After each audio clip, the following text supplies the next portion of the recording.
Hi everyone, I'm Laura. I'm Steph. And welcome in the Sister Circle podcast. Welcome, welcome. The circle where as women we share, Learn, grow, heal, and thrive.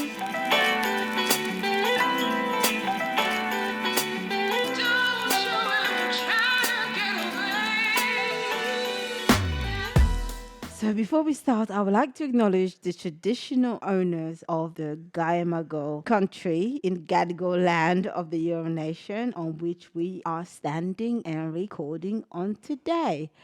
I would like to pay my respect to the elders, past, present, and emerging. Thank you for the beautiful Manly Beach and Shelley Beach And Fairlight. and Fairlight. And the water so clean and transparent. Well, I'm super excited. Today it's episode 3. So it's actually our guest spot episode. So today we have Puja. Welcome, Puja.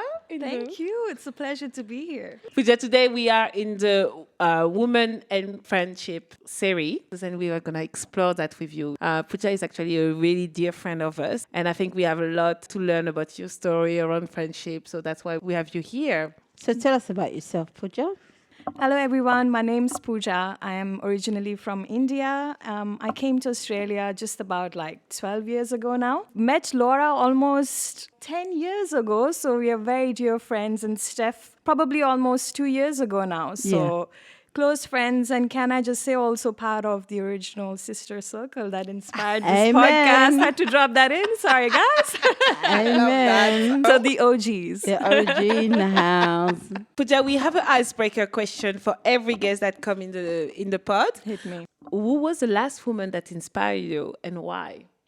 I think I would have to say, and you can correct my pronunciation here, Laura, but Giselle Pellicot, because I saw her recently in the news getting the highest civic honor. Yeah. And she signifies courage, and grace. So I think that's definitely probably top of my mind. What's inspired you about her? I think I share probably a lot of women have had stories of their own around sexual abuse as trauma. The shame that we carry with us, which is not ours to carry, is just something that a lot of women probably empathize with, unfortunately. And I think the way she's just broken that mold is just completely, is such a shining example of what we need to do to really own our story. It's just easier said than done, especially when you look at the horrors of what had happened to her. Yeah.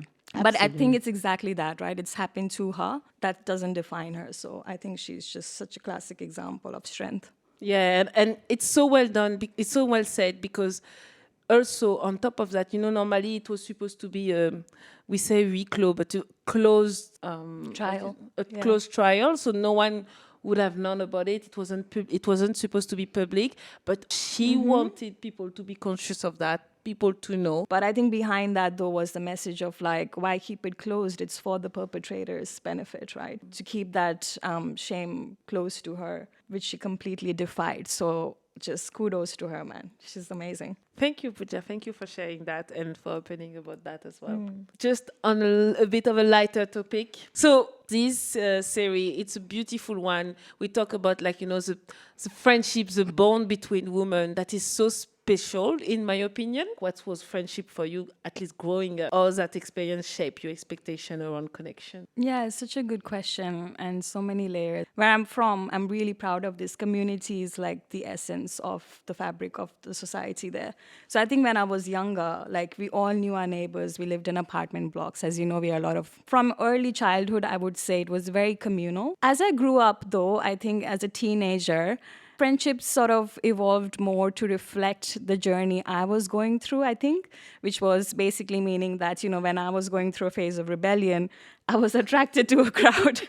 Probably a bit sketchy, but that's what I needed, I think, to express myself. But I think it was necessary. I think I just was attracting what I sort of needed. Was it against your parents, your family, your school? Yeah, I think, just this is probably a universal thing, not just in India, right? The teenage angst and the cultural twist probably to it is that, yes, in India, you do have, our culture, we are very proud of it. So there's a lot of stuff that comes with that, especially as women, that's layered on you on things that you can and cannot do. So I grew up in a family where, I had a lot of restrictions. Definitely, my mom was really strict. So yes, I was definitely trying to find this outlet of self-expression from a really young age. I think that was something that's has always been a characteristics that I've tried to nurture within myself. I think I found friends in my early sort of high school, I guess, time that were quite rebellious and was definitely attracted to crowds that sort of had that attitude of,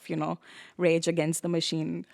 Well, I'm glad that you're putting it straight for any parents listening, that you attract that crowd, which Yeah. means that you're not getting involved with the bad crowd. You are the bad crowd. When I just left high school, I went to college, I guess in Australian terms, it's uni, when I was about to do my undergrads.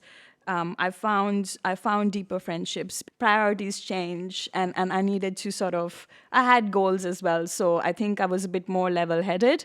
Again, attracting different kinds of people into your life based on where you are. I really believe that's what we do, even outside of friendships, right? If you look at relationships as well, whether it's romantic or not, you're basically attracting where you are in terms of your evolution. So I think I would say I found, I don't know, with some souls, I think there's just this connection and you just feel it instantly.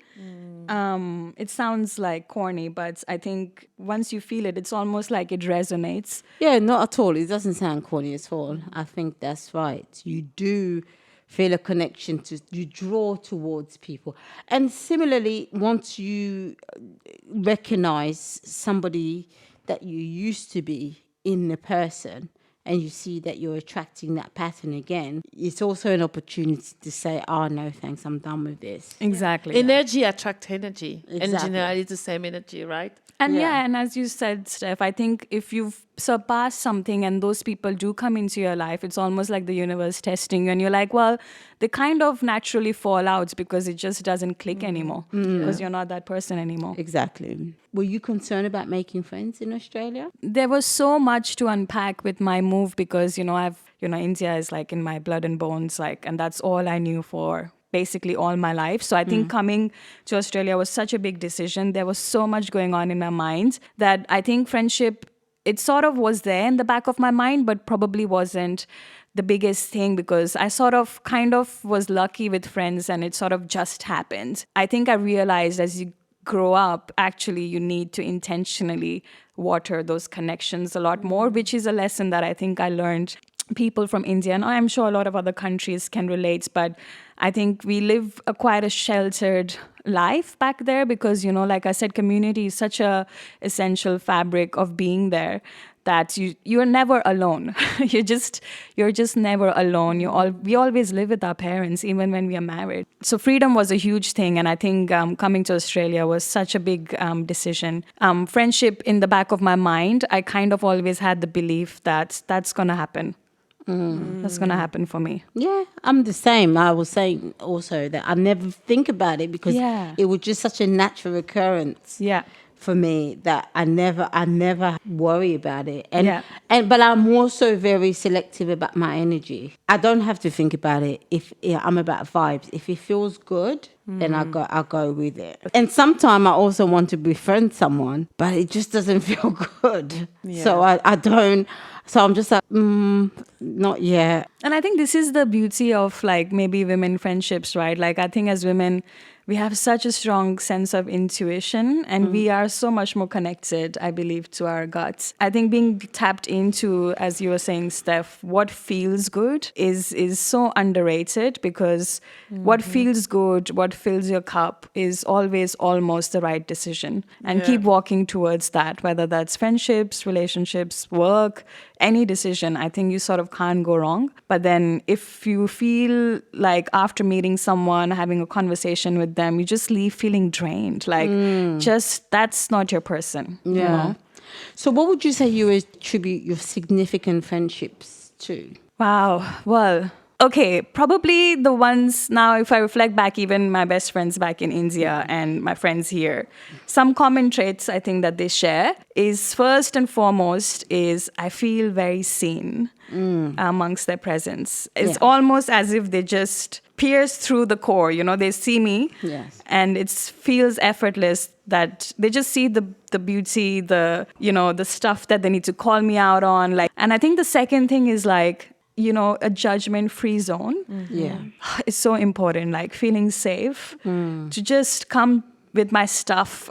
Oh my God, can I just unpack my baggage here, Oh, and these girlfriends just sitting there and being like, all right, let's just unpack this shit, So yeah, I think that judgment-free zone, somebody who will just sit in the mud with you. And I think that's maybe the difference as well sometimes with men and women. We're not always looking to problem solve, I just want somebody to listen, somebody to just witness with me. Because I feel like once I do that, I feel so replenished. And it's almost like I didn't need a solution. I feel I'm capable to do that by myself, and my friends know that. Yes. Yes, and I think that's what friendship should be about. When you start seeing solution being given, I feel like that's when that friend cannot handle you being in distress or seeing distress. And they want you to be okay, obviously. What I do agree the most is about being seen. Oprah Winfrey said about her friend Gail, it was the mother I never had, because she didn't really have a mother, and the sister I never had. Like, that is how she is feel not only seen by her. She said, Gail is happy for me more than I am when it comes to stuff. Yeah. That it's a 1 in a million Oh, yeah. type of connection that you can have with somebody, And somebody who's happy for your success, as you mentioned. I think that's so important. Because there's plenty of people who are there for having fun and let's go for drinks. And, there's plenty of those. But, who can you actually share your successes with is who can you call and just be not worried about, well, actually, are they going to be happy for me? Because also, in my culture, we don't really share actually good news. My mom used to tell me, be very careful who you share your successes with, because not everybody wants to see you succeed. Not everybody wants to be happy for you. And just to speak on the people who don't naturally become happy for their friend, and it's not nothing to shame anybody about. I think it's normally it's a sign that, am I where I'm supposed to be? It triggers Or you. am I doing what I'm doing? Because I know that a lot of people, and I see it in the therapy rooms where people come in and they're like, am I jealous? Am I whatever?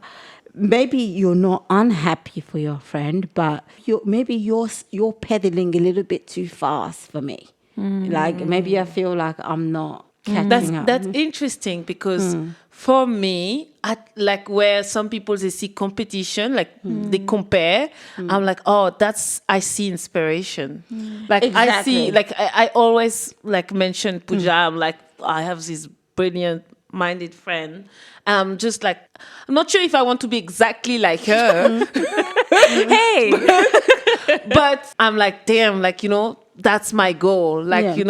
Puja, when I see her succeeding, I'm like, yeah, it's possible. She can go to that. And then, being around her, it's almost it's just coming into me. I feel like I'm succeeding too as well. Yes, I mean, but what weird. I mean, when people are unsure about whether or not they're content with where they are, or should I be doing more, I think that's where some of the envious starts to sneak in with people, where they're like, can't we just be here for a second rather than flying or something? There should be no shame about that. That's what I'm trying to say, because as you said, Laura, it should be inspiring. Yeah. And or even if it's not inspiring where this is where I want to be, at least giving is an opportunity to reflect and say, am I happy with where I am? Am I doing what I need to be doing? Am I okay with this? Because one thing that Oprah says is that Gail never wanted what I had. And I think also good friends can let you have the spotlights, sometimes, and not even sometimes. It's when you're going through milestones in life, I think, like Laura said, I can be happy for where she is, and still, to your point, Steph, reflect about, okay, what can I learn from this? There are a few things I'm not maybe where I'm supposed to be, but I think both things can be true, which is like I can feel pushed to be like, I can do it. Exactly. But also look at her, like, wow, I can be on the sidelines and still clap for her. Yeah. And I Or think maybe I don't want to do it. But if that's not properly examined, you could just spend all this time feeling like shit. I think that's than- something to yeah. be examined, because Yeah. I do feel like, as you were mentioning, especially for people who want to have a small inner circle, it's really important to know who's going to clap for you, because otherwise it just creates this mixed energy which you don't want in your life. And they can be in your life, but it's not the inner circle. You don't want to be living life shrinking yourself, right? Like that's what we've always been conditioned to sort of Do with operate men. within, especially women, right? We're always like, oh, let's not talk too much about my success, because who knows, like, Yeah. who's gonna react that way? And I don't think we should live like that. So amongst ourselves. amongst at least our inner circle as well, you want to be able to just expand and not worry about the evil eye and like insecure people and those things. So I think it's definitely something that I at least used to sort of, because I'm quite ruthless with cutting people out of my life. I think I have become that, especially as I've grown older, because as Steph, you were mentioning, like energy, like it's so important. I do not want to contaminate that vibration. And I think like if somebody comes in with that mixed energy where I'm like, hey, is she actually happy for me? I don't want that. You can, that's okay. I have my tribe. I like what you're saying, Yeah. because it's not even like that she doesn't have the right energy, which is like this person. If are I'm already questioning it, filtered. yeah. But if you're already questioning it, it's already like there's a bad sign here. I love 100%. that. 100%. And that thing that your mother told you, it's a great little, what do you call it when they give you like a little jewel to put in your back pocket in your travel. Don't share everything. Yeah. Sometimes it's not just because somebody has the evil eye. They could just be reflecting your own fear. Yeah. So sometimes don't share everything. Keep things closer to your chest until you're ready to share. Absolutely. Or there is, for example, like when I have like a job opportunity, there are people like straight away, hey, this is happening. Tell me, I'm gonna use them even like for my thinking process. Let's make this decision. What do you think? Call me back, Puja. I need to do that. I'm like, Stephanie, like, what is this question? Tell me. And there are people I'm just like, I don't want to jinx it. Yeah. It says a lot. Like, I just realized that just talking with you. I'm like, Yeah. hey, Mama Nangai. And I love how we dive into like, choosing like being really intentional with those connections. What does that mean for those friendship? Just going slightly back on you moving to Australia, would you say that take time? Do you like, or do you feel instantly the connection, or do you need the time to meet the person and to feel the energy? It definitely was an instant. And I think it's also because I wasn't on steady ground myself. So I think when I first came here, I just felt very, my world is just completely shaken up. A lot of things to just, do and explore, and who am I here? And it's a new life. And so I think those were the big questions I needed to answer first. And as I was going through, it's so interesting actually, as I'm talking, I'm realizing it was a mirror of my evolution of growth when I was in India as a teenager, as I grew up, to understanding what do I actually want to be. Well, it's kind of like a rebirth in a way. For the first time, I was in a place where I didn't have that support group. As I was going through uni, I had those friends like I talk about, who were good drinking friends and friends you go out with, and, who are showing you, okay, this is how we do stuff here, which was all important actually, now that I look back at it in hindsight, because, they kind of showed me the different ways of living here, basically. Yeah. And also the different ways of friendship. Yeah. Like, like it doesn't have Different type of friendship. yes, different type of friendship. Yes. Yeah. And then slowly, as I sort of moved out of the campus sort of accommodation, that was like sort of my big girl moments, like, okay, get my first apartments. Like, it was a lot of flux that was going on in my inner world as I was trying to find my place here.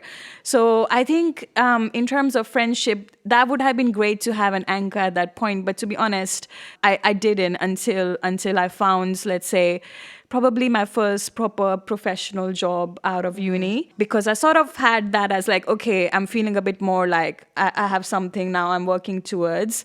And that's when I started to, I think, find actually like friendships. And, you know, this is what happens when you're an adult. You don't have that sort of support system or like institution, like, you know, the school or the uni, where it's easier to sort of meet people and you're sort of in the workforce. But funnily enough, actually, I found probably my closest friends from different places I worked in. You're sort of brought together because of similar skill sets or similar interests, similar sort of work profession. You have similar traumas if you're working on the same manager.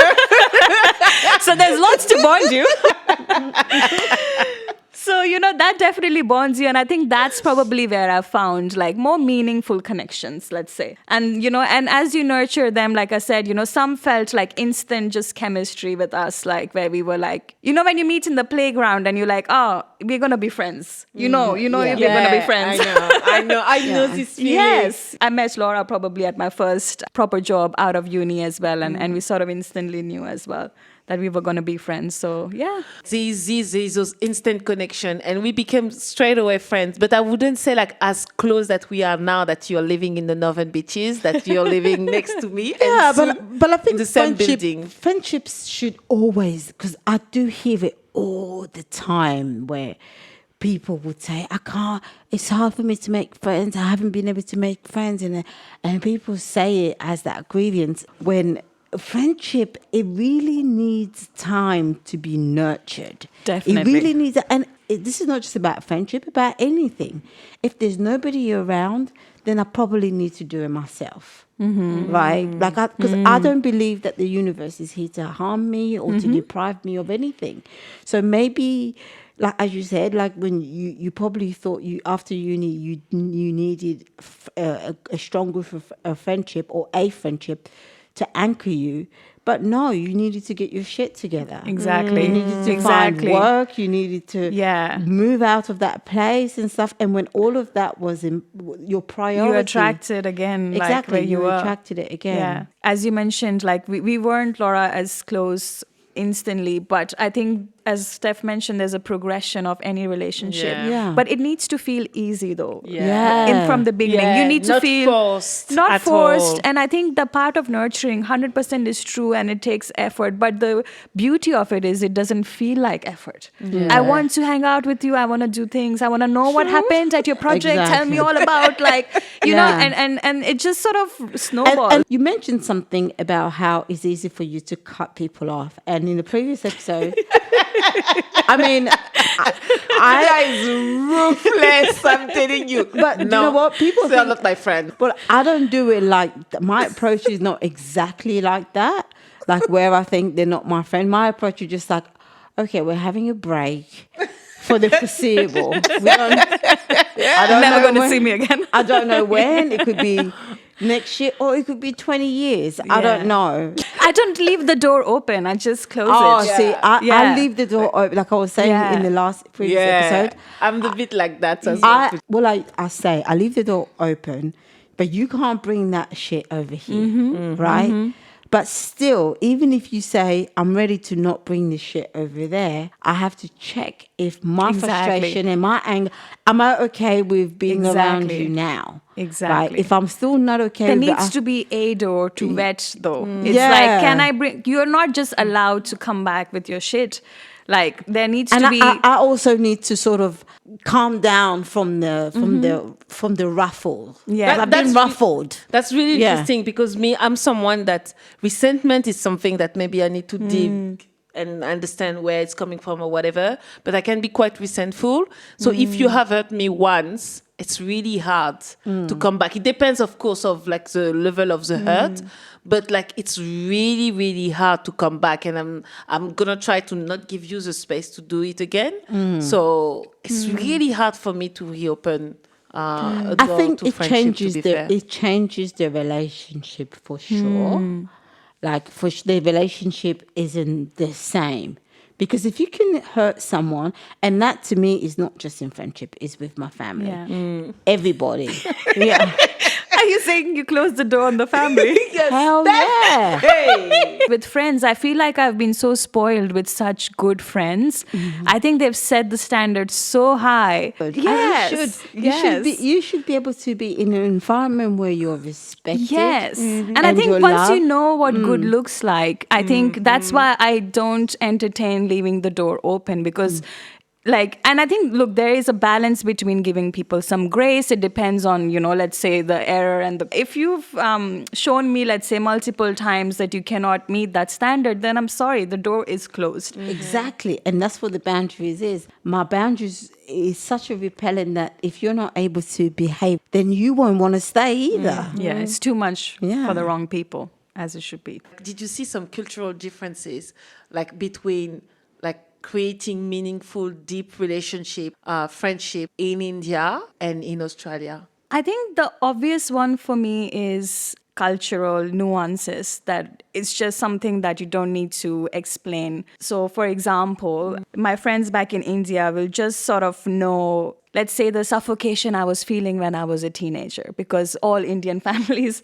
have similar upbringing, like at least. So, for example, it helped us bond in a much easier way because I don't need to explain. Whereas here, I would have to recount the whole thing of this is what happens in Indian families. And then, we go there and then I explain why I was feeling a certain way. So I think that's probably the most obvious difference. But what is funny is that I don't come from India. I actually come from France, but clearly from a Congolese family from France. And so many times you're telling me that and you're like, oh my Our God. moms are the same. Our mom are exactly the same family. That's so true, actually. Yes, that is true. So I think it's the ethnic families, actually, maybe that share that common trauma, I guess, when you're growing up. So what are the benefits of going into a making friendship from different cultures? Oh my gosh, I think diversity in friendship, not just in culture, but what I've learned when I came to Australia is firstly, it's such a beautiful country because there's so much diversity it's a melting pot, at least from me, from where I've come from. To have people from literally France, let's say, different African countries. We've got people from the Philippines. My friendship group looks like a fruit salad. To answer your question, it's just perspective, being able to step out of your world and be hey, people also live like this, think like this. Have you thought about that? And I think that is the biggest advantage because it almost is so many aha moments where you're just wow, okay, I just got schooled in so many things. And it's just beautiful actually when that can happen. Yeah. And I want to add as well that, this other perspective, yes, sometimes you can have it from someone that live in a different country, grew up in a different country, spoke another language than you. But sometimes even if from the same country, from the same language, but just different family, because you choose different person, you can still learn a lot. Oh, 100%. And even in India, can I just say it's not a monolith culture, right? We are basically the indigenous people here. We have multiple languages, multiple cultures. When my sister married somebody from a different caste and ethnicity, it was she was marrying a complete alien. That was according to my mom, right? Because we just have, it was a huge thing. Yes. Oh, wow. So definitely agree with that. To expand on what you were saying, Steph, I think that also the age differences. I've had the amazing pleasure of having friends who are in different age groups, in their 40s, in their 50s, in their 20s, and that perspective as well is just so incredible. So I would definitely encourage people to sort of broaden their groups. But you know why you think like that? Because when you're open to that, you're just accepting, okay, whatever this person is gonna bring me. You open to so much perspective and so much wisdom, so much learning. It's amazing. I think it's something to be said about having friends of your own generation, for sure, especially when you're younger. Because when you're developing, there's certain stages that you're going through that you can share and resonate. But when I moved here as a backpacker, and I was 29. And everybody I met in the backpackers' house hostels were all in their early 20s and stuff. So it was, I needed that energy because I was entering my 30s, and which everyone of my friends in England before I left, they were like, well, are you not trying to settle down? Why are you? No, I needed that energy because I missed that. Like I worked my entire 20s. I was so responsible for such a young age that I never got to be 18, white and male. And so when I came here, I was like, I'm going to be 18, white and male, or 21, white and male. And I met all these young people, including young 21 white and male people. And I got to the see, emphasis on white and male. Yeah, because just the audacity, just the freedom. Oh yes. The freedom to be able to do what they wanted, get up. To show up in the world yeah, like it's your so oyster. I was like, that's the spirit. I'm going to wear that. Like, I have a question that just sparked. Like, us talking about diversity in our friendship, let's talk about male. Like, yes. Well, like, do you have male friends?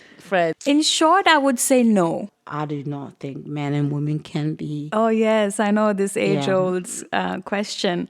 I feel like my early experiences with having male friends was not great. I felt like they were always, and of course, I am very cognizant that I am generalizing here, but I'm just speaking of my experiences.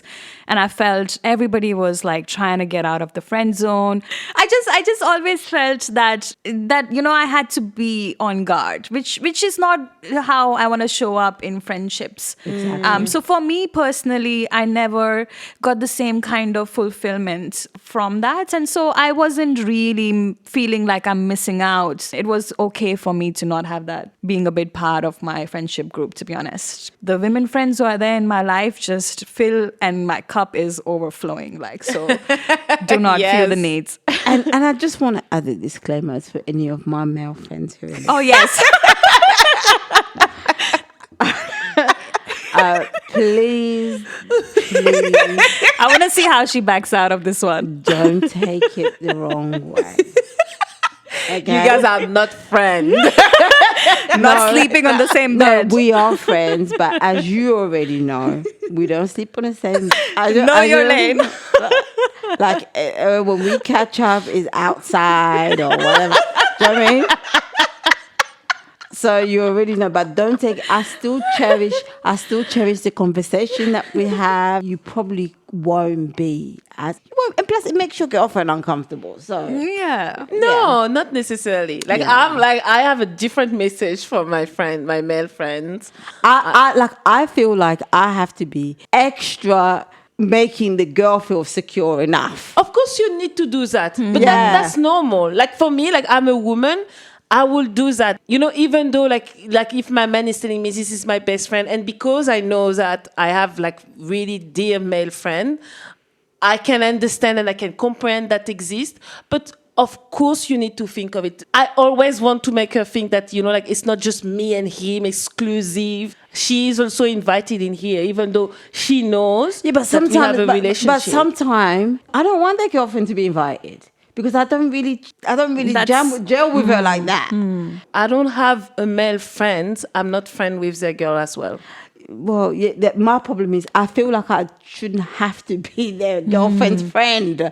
Like, because I just think that's an extra friend that I don't want. Generally, like, I have to admit, like, the male that I choose in my friendship, they are great and they know how to choose good girlfriends. And generally, when I don't like So the you girlfriend... kind of have to get along with the girlfriend Yeah, but to that's be what I'm also saying. be friends with them. Yeah, but that's what I'm saying. Yeah. Like, I want to be able to make friends with somebody organically. I don't want an extra friend. He comes because with the I'm plus friends with one, the man. so I need to. Yeah. We come as a package. Yeah. Like, if you want to catch up, we're all here. Like, I'm like, I just want to talk to you about this thing. Let's talk about, friendship that actually didn't survive. Do you have some like those, and like why? There is definitely quite a few that Well, let's went. take a drink for all the dead homies. Oh, yes. There's a few in the graveyard. I think definitely. And I think, to be honest, for me personally, I think that's a healthy sign of evolving, because not everybody is supposed to just be with you for the entire journey, Seasonal and that's people. okay, and that's completely okay. So 100%, it just shows that you've outgrown that, as we were talking about from the beginning. Like, you sort of attract where you are at in life. And that to me just is proof again, showing that, well, I've surpassed that stage. Thank you for coming into my life when I needed you, and for everything you've given me. And this is where we leave you, and there's no And I hard will think of feelings. you very fondly. Yes. Always. And I do. Every single one of my friends they who all I'm had a alone- place in my life. I love this part when you're talking about evolution. Like you evolve, you change, and yes, of course, when you change, it's like almost like a snake. Like there's Yeah, you're a part of shedding you skin. shedding some Yeah. part of- There is also this nurture aspect of friendship. It's like you still need to put effort. Like you Yeah, I want to do. build this connection. You want to create. Listen, I just went through like a really dear friend of mine. She knows.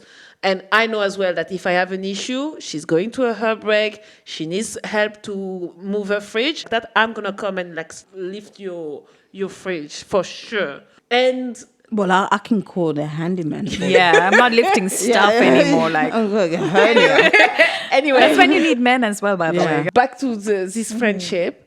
And then like at some point, like we disconnected, I have to admit. I know I'm guilty of it. I didn't nurture it as much. But I just thought that I was Why a bit is it lazy. you didn't No, nurture? I was as well. I don't think it's all on me. In some ways, one of us got quite insecure about it. And then I like take it wasn't you. like clearly like, and also like there was other reason I had to uncover that, like all of a sudden this really good friend that I had, and it's gonna sound a bit silly, but she just took me out of social media, and then I just discovered that just like randomly, and I'm just like, what?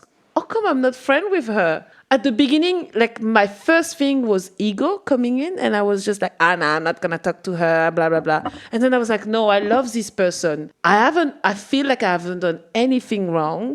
Like I just been guilty of just being like, out of sight, out of mind. But to be honest, all both of that. you, right? Yeah. Like I love this person. I love this friendship. I'm not gonna let it go like that, and I'm not gonna let my ego take over. So I just connected back. I was just like, hey, what the hell is happening? And she was just like, what do you mean? Blah blah blah. At the beginning, she was afraid to talk, and then like when she unraveled, that has nothing to do with me. There was Like for me- and the beautiful thing is that we were just able to reconnect. I saw this video the other day of this gay couple. One of them, let's just say, is on the feminine side, and the other one is on, and the other one, Steph, look, the aim is to not get cancelled. the one on the feminine side likes to throw a strop every now and then, like a tantrum, Like an attitude, yeah. Yeah, like same way, way Like we do. typically what they will say, or how women will be. And they did a reel the other day, a video the other day where like showing how when he gets angry, he would pack his bag and take his bag, and then he gets to the door, he's holding all his stuff. Oh, like is this. that the woman's side? Yeah, the woman Hey. one. And then he would get to the door, and then the masculine one would be at the door, open the door for him. As a gentleman. And no, but then he goes and kisses him on the forehead, and then he goes, Where is this going? and then he goes like this, puts his hands out to get his bags, and he gives him the bag, and that's what you want. You want me to do that to yo. Yeah, I'm with you, Steph. No. No, yeah. That- I think it depends of how dear the relationship is for you. It is there for me. Everything that you've said about that relationship, I will do that. All that you said about, I love this girl, I will do that. I just won't do it to her. I will do it in my own energy, in my own spirit. I will do Steph, what does that mean? So you would play that in your head? in my head, with my own energy, just to know that like I'm not carrying resentment.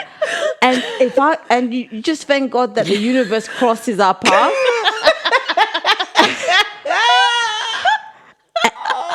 And then I'll be like, hey, At least I tried. I noticed you deleted me on Instagram. Is everything okay? But I won't approach you and be the masculine guy and kiss you on the forehead. I won't. But I can still be like, hey, I noticed, is everything, are you okay? Have you calmed down now?